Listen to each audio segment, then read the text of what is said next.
Support for the Capital Connection comes from United University Professions, representing 37,000 academic and professional employees at SUNY campuses and teaching hospitals across New York State.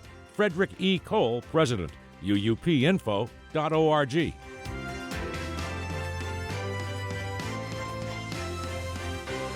It's the Capital Connection. Hi, I'm David Gistino. With us, oh my goodness, he's back again. Blair Horner, Senior Policy Advisor for NYPIRG. Find out more at NYPIRG, NYPIRG.org.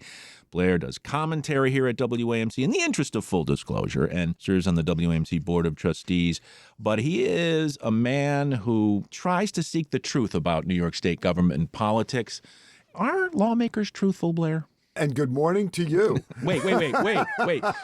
Blair Horner, welcome to the Capital Connection.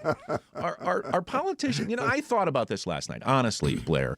I was thinking, with all your experience, is it that the individual, it's about the individuals and their character? Or is it the system that ultimately needs correction? Or is it a combination of both? Well, certainly the system needs to be improved.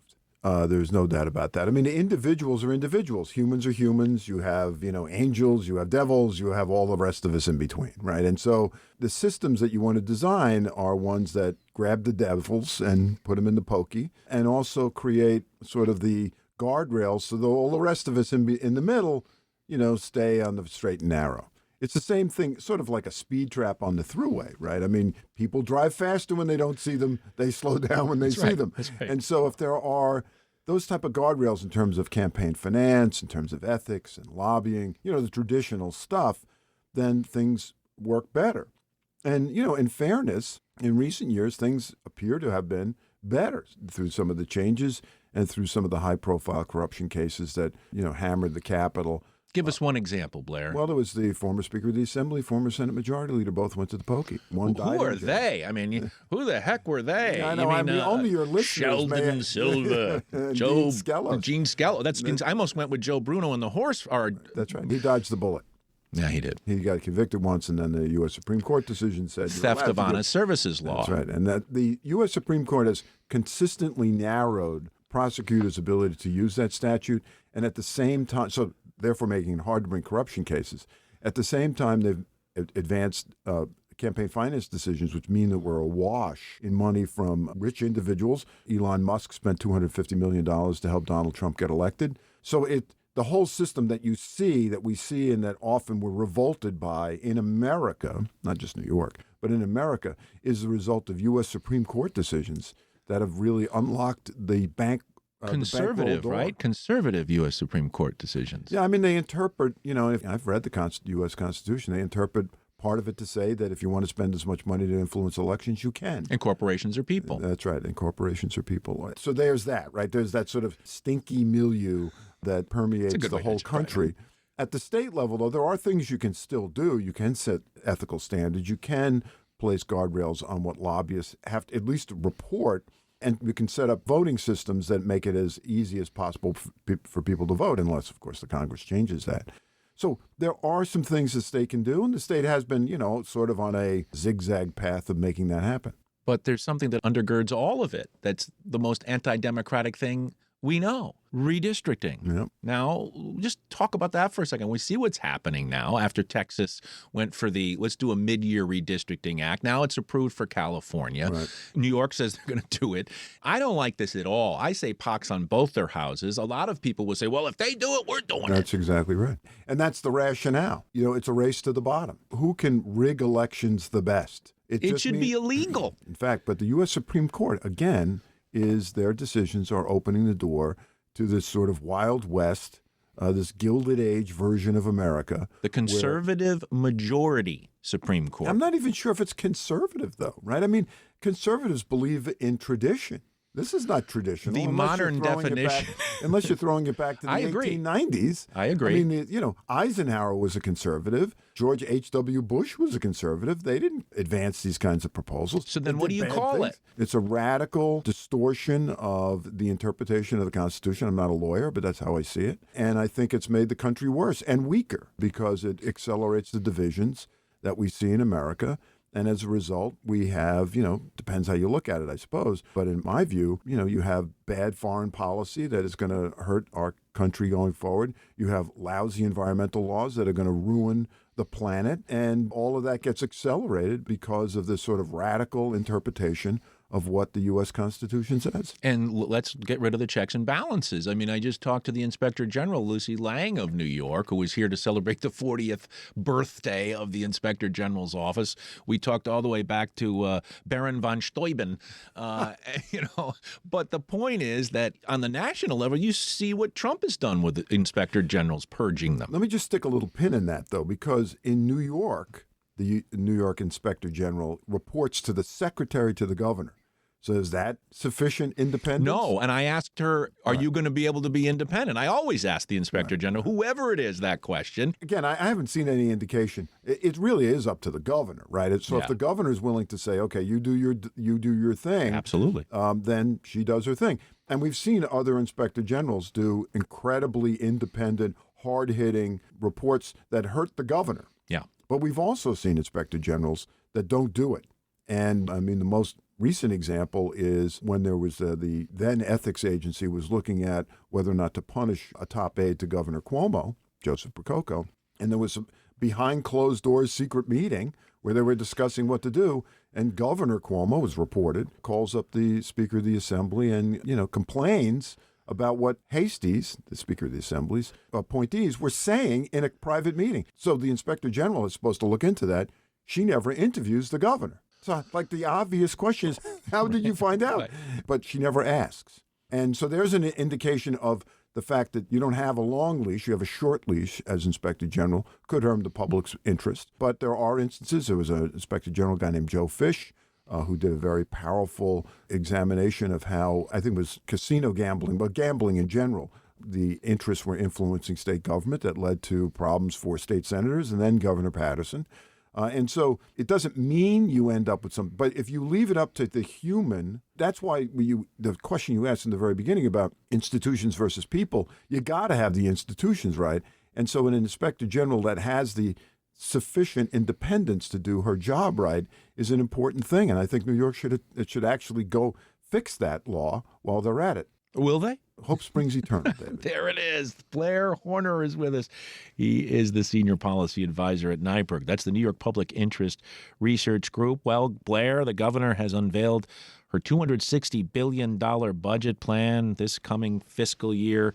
And you have written about this. You call it a difficult political triple play, as one of your phrases in here. What do you mean? Well, I mean, the governor's budget has to deal with a lot of different big pieces. So one is the Trump administration and the Congress's agreement on the one big, beautiful bill that basically savages health insurance in New York and can throw tens of thousands, not hundreds of thousands of people's health insurance out the window, which could be a life and death decision. And so that's a huge thing. So how do you cover for that with existing resources? Well, the state is facing a tight fiscal scenario this year and certainly going in years forward. Also, the newly elected mayor of the city of New York wants to expand programs that cost money, and he's facing a budget deficit. So there's New York City, there's federal government, and then there's sort of just balancing the normal budget to begin with. So that's three big things.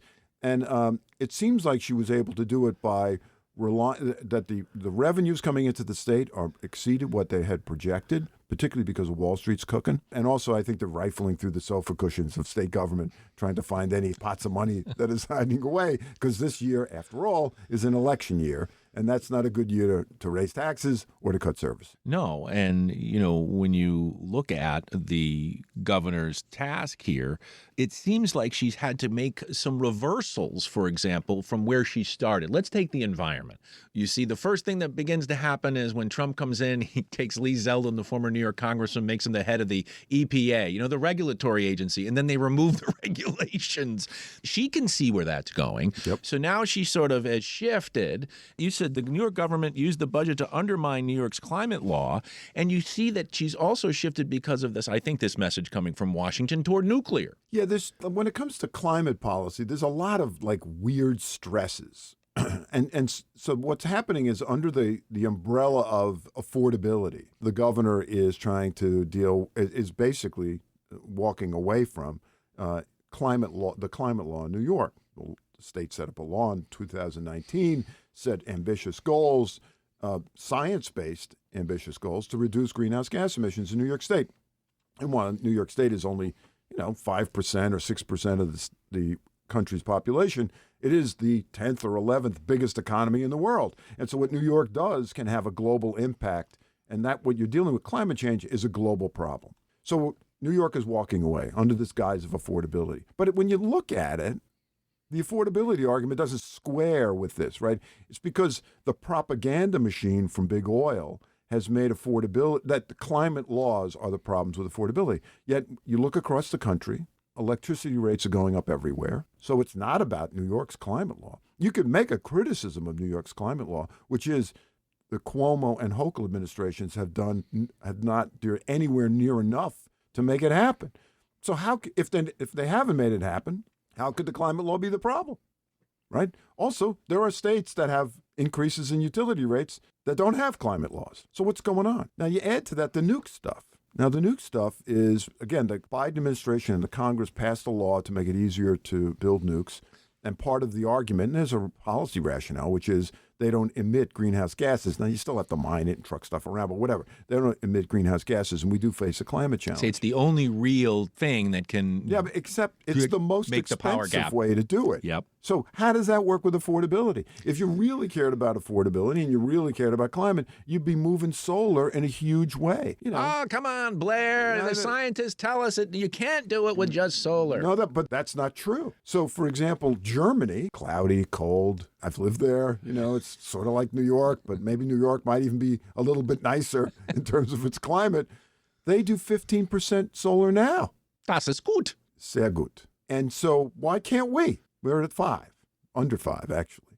And so the European Union, which is a collection of a whole bunch of countries, they're doing upwards, I believe, to 50% reduction in greenhouse gas emissions by the year 2030. And New York's nowhere near that. So how is that possible unless we're not trying? Oh, Blair, Germany's so small. We could fit 200 Germanys in the United States. They have a great public transportation system. They're more capable of doing it in the size of a country like that than we are here. Come on. The European Union has more people in it than the United States does. We're talking about Germany. And when I was talking about Germany on solar, I was comparing it to New York. I mean, there are states in the United States, Texas, for example, California being another, that do pump out a lot of solar power, but they're sunny. And so it's not really fair. So to compare New York to Saudi Arabia, for example, wouldn't be right. But to compare it to Germany is about right.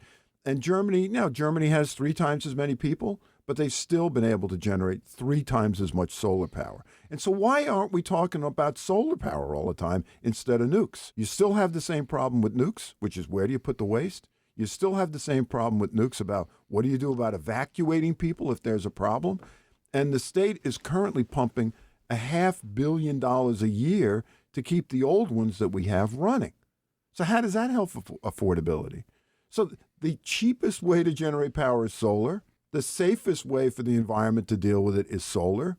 Why aren't we pushing pedal to the metal to make solar happen? Well, you know why. It's because we have an administration in Washington that is bent on not doing any things. They're trying to cancel wind projects, and they want to do more clean coal, and they think it's a woke issue. No. They made it a culture war issue. That's absolutely. And what do you do then? Well, one thing you don't do is bad things. And so the state of New York controls its own fate. In terms of its own laws, it has its own state constitution. What's the most effective way and the most affordable way to generate electricity? I think you said solar. Is solar. And so why not be pushing that hard? Push it hard. And this is going to have downsides. People are going to be mad because they don't like to look at solar panels across the street. I think they look great. There'll be people that don't like to have them, filling up empty spaces or on top of buildings. There's all sorts of problems, right? But you got to tackle it. And the problems of solar are not nearly the same kinds of problems in terms of scale as nuclear. And so the waste problem still hasn't been solved. We've been told that for decades that they were going to do that. So effectively being stored on site forever. Yep. You still have to figure out how to evacuate cities that are anywhere near these places in case there's ever a problem. You got to have that stuff on the book. God knows how that would work. First responders are supposed to run to the plants if there's a meltdown. Then no one's going to do that. They're going to go the other way. And if they're bidded out, I want the highest bidder to win, not the lowest bidder. Well, again, I don't even, like, who knows what's going to happen, right? The governor's talked a lot about these small modular reactors, SMRs. Oh, yeah. They're not even commercially available in the United States yet, right? So it's like, well, that's going to take time. Wish list. And she wants to build another big one, though. And that's been a source of controversy because they tend to be very costly to build. Their costs usually overrun. They take years to build. The problem of climate change is now you can put up a solar panel pretty quick. But upstate counties are saying, hey, I'm in. People want the jobs. Yeah. That's why labor supports it, too. People want the jobs. The downsides, though, you have to look at it societally. What's the best, fastest, cheapest way to produce electricity that doesn't harm the environment or does the least damage to the environment? That ends up being solar. Just one last thing on this environment. Wasn't there just a recent decision that those places, those states that produce a lot of pollution that ends up downwind and hitting the Northeast, weren't they given a reprieve? They took away some of the regulations there? Well, so they can't be held responsible, I guess? The federal government has been doing everything they can to sort of undermine, enforcement of environmental laws across the board. So this would be among them. One of the things that we're concerned about is the state passed a law 2 years ago called the Climate Change Superfund Act, which tags the oil companies $3 billion a year for each of the next 25 years to pay for the costs, the infrastructure costs of damage due to climate change. Bridge gets washed out under current law. Makes sense. You taxpayers have to pay for it. In the future, the oil companies would have to help pay for it. The Department of Justice, under the Trump administration, has sued to block that law. The big oil folks are suing to block that law. Red state attorney generals are suing to block that law. If they succeed, New Yorkers will have to see a tax hike of $3 billion a year to cover the cost of climate damages. So all of these people that are fighting to protect big oil are doing so in New York, where the impact will be to raise taxes, basically, because how else are you going to pay for the new bridge? So it's really going to come up to the House Republicans in New York to block that. I mean, you have a razor-thin majority in the Congress, in the House, and if enough of them, a handful of them, say, well, we can't do that because to do that means we're voting for a tax hike in New York, sanity may prevail in terms of whether or not the Congress would act. God knows what the courts will do. We'll see where that goes. Well, Blair, let's turn to another topic today. You've written in a column, New York policymakers have hammered public support for private colleges found in the unrestricted aid to independent colleges university program known as Bundy Aid. You've talked with me about this before, Sure. But the aid directs financial support to independent colleges. You see a problem with this. Many colleges have seen their finances become damaged or worse. Yeah, I mean, colleges, of course, play an important role in our society. They produce the future leaders of the country in many ways. They produce both in political terms, but also in sort of industrial terms, business terms, human service terms, education, et cetera. I mean, generally speaking, you have all sorts of people going to college, right? You have old geezers too, but it's primarily sort of churning where the young adults get engaged civically and learn about the world. And I would just add that the colleges are now wrapped up in the culture wars as well. Yeah, I mean, our society has its problems. Let's just, but put that aside for the moment. But also colleges, both public and private, are like little economic engines wherever you put them. Sure. They, the students come into town and they get counted in the census as living there, so that helps. They crank out, pizza, whatever the heck it is in the community in terms they stimulate small business activity. The faculty that work there, the staff that work there, they all have jobs. They live in the community, sort of a creative class to some extent. Any public-private partnerships they form. Yeah, right. There's all sorts of things that happen. It's roughly every dollar you put into a college, public dollar, you get 8 back in return in economic development. Pretty good investment. Yeah. And it's unlike a lot of the other economic development things like, that New York has wasted money on. Which have ended up in scandal. Well, there's that. And, like a movie studio in Syracuse, New York. Yeah, that nobody ever showed up to, apparently. That's right. No, the lights are still out.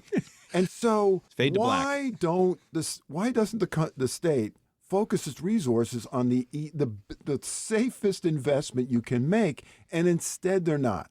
So under the Cuomo administration, for example, there was a lot of cutbacks to the public colleges, which led to all sorts of financial instability, particularly among the four-year public colleges, not the university centers, but the four-year. Yeah. A lot of them are in big trouble. Still, the private schools are different because there's no backstop, right? So if they don't have the revenues, they go broke. And some have. And some have. And it's easily, over the past 10 years ago or so, depending how you count who's in and who's out, there's, 17, 18 colleges or higher education institutions that have closed in New York.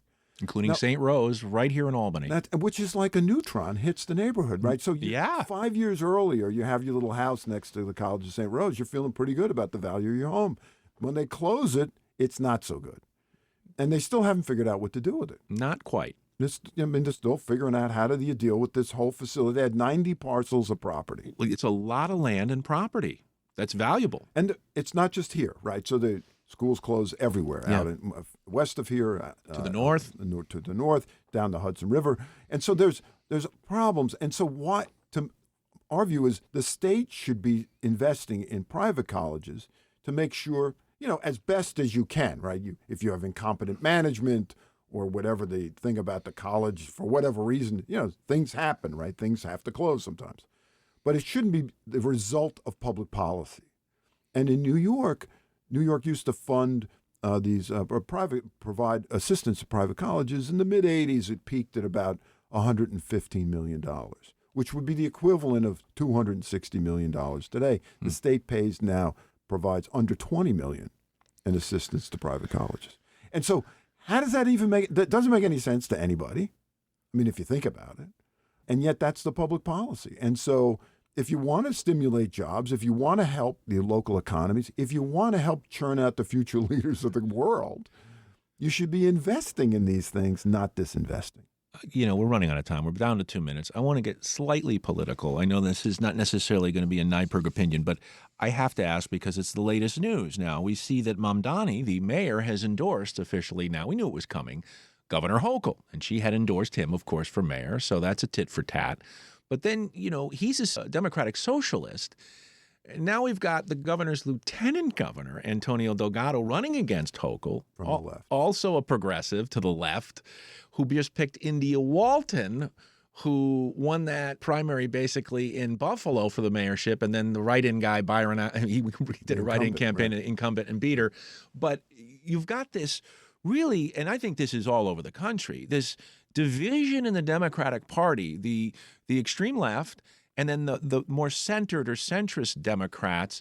And it seems like the Democrats, unlike the Republicans, in my opinion, won't fully embrace the left, the Bernie Sanders, the ones that maybe represent an all-out push for values of the party rather than the compromise and the mamby-pambiness of the center.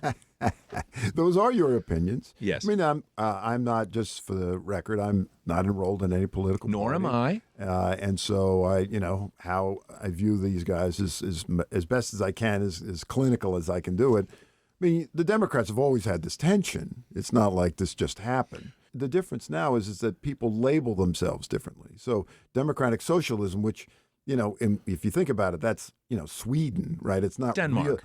Right. It's not the Soviet Union. It's capitalism with getting your basic needs taken care of. Yeah. And so, it's based on the writings of Herbert Marcuse. It's not written on necessarily off Lenin or anything like that. So it's a different slice, but it doesn't matter. People use it as a weapon. They call it communism. And the problem, the tension with the Democrats is you do have now, particularly among young people, this rising interest in these kinds of ideas that capitalism has failed and that you need a different kind of model. They look at climate change as the obvious example. Well, they look at the establishment Democrats in Washington and said, you gave everything to the corporations. You went for the rich, and you're not living up to your birthright, which is to protect the unprotected. Well, I mean, that's how people view the Democratic Party. I mean, but to run elections, you need money. And that's where the tension, I think, is really. It's both parties, by the way. I mean, the presumptive gubernatorial nominee for the Republicans, there's a lot of grousing that he's too left. Yeah. even though he's a MAGA Republican. So, there are tensions in both parties between the activist, more ideologically oriented members of the political parties. On the Democratic Party, they've been so-called Democratic Socialists. In the Republican Party, it's sort of the more libertarian right. Used to be MAGA, but now MAGA controls the party. And so, there's always those tensions there. But for the Democrats, it's a combination of sort of their version of populism and how do you raise the money to run good elections. And that has to come from people that have money. And so I think that's the inherent conflict of interest in American politics. But that is the way it is. Bernie still ran for president. That's right. And he didn't win. Now, No. he could have won. Yeah. But they rigged it They against him didn't the first time. exactly. But still, he didn't. And you can, Mamdani's a good example, but Mamdani, remember, he won because there's a system of public financing in New York City that allows you to cobble together lots of small donations to run a serious campaign. We don't have that in Washington. No, we sure don't. And I just think it's interesting to look at just the United States of America and why we were willing to go all the way to the radicals on the right, but not embrace the left of the left, which seems to me wants to help more people. In any event, we are out of time. He is Blair Horner, Senior Policy Advisor for NYPIRG. Blair, I flippin' love talking to you, man, and I'm so glad you continue to come back. Thanks for all your good work, and we'll talk to you again real soon. Thanks for having me.